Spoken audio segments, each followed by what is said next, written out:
Случилось это во время Великой Отечественной войны, в период Ленинградской блокады.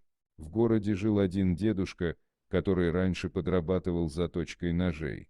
Но так как в период блокады еды у горожан практически не осталось, то расплатиться с ним за работу никто уже не мог. Тем, кто действительно нуждался, мужчина помогал бесплатно. При этом он все же надеялся, что перед уходом хозяева его угостят хотя бы тарелкой теплого бульона. К сожалению, такое происходило редко. Когда деньги закончились, мужчина начал продавать свои личные вещи, чтобы хоть как-то выжить и не умереть с голоду. Каждые 2-3 дня дедушка вставал пораньше, брал из своего шкафа какую-нибудь ненужную вещь и нес на базар. В один из таких походов, когда мужчина собирался выйти на улицу, он услышал, что на лестничной площадке кто-то мяукает. Дедушка пошел на звук. Услышав шаги приближающегося человека, кошка поспешила убежать. В углу, где животное только что сидело, мужчина увидел крысу. Зверек лежал почти без признаков жизни. Рядом с ним пищал маленький детеныш. Похоже, мышь защищала своего ребенка от кошки, но поплатилась за это жизнью.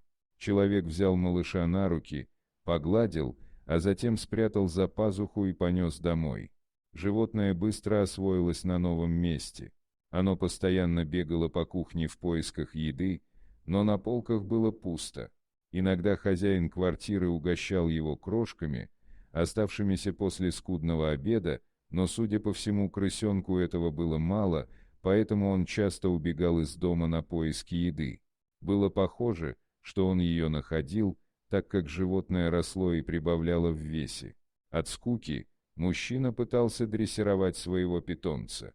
Он, с переменным успехом, учил мышонка прибегать на свой голос, носить по квартире мелкие предметы, типа монеты или пуговицы, и вставать на задние лапы.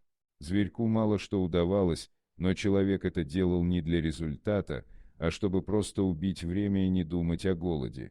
Вскоре настали совсем тяжелые времена. Мужчина несколько дней не мог ничего выменить на еду. Зимние вещи он давно продал, а летние никому не были нужны. Примерно через неделю дедушка понял, что он так долго не выдержит.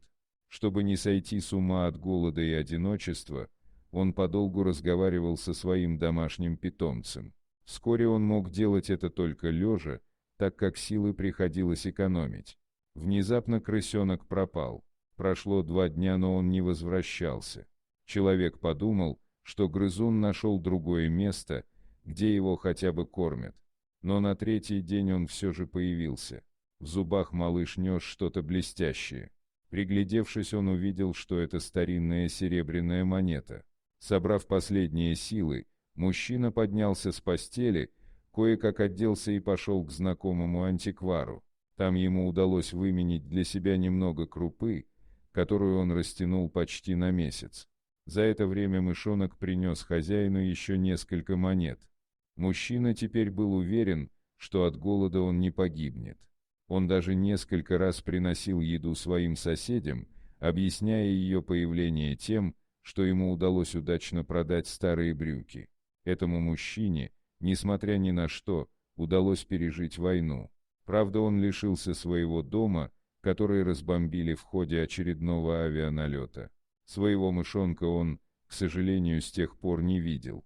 Но дедушка до конца дней помнил маленькое серое существо, которое когда-то спасло его от голода. Крохотный зверек доказал, что любое животное способно запомнить добрые поступки, а также может помочь человеку в трудную минуту. Дорогие друзья, если вам понравилось видео, поставьте лайк, а также подписывайтесь на канал, где найдете еще много интересного.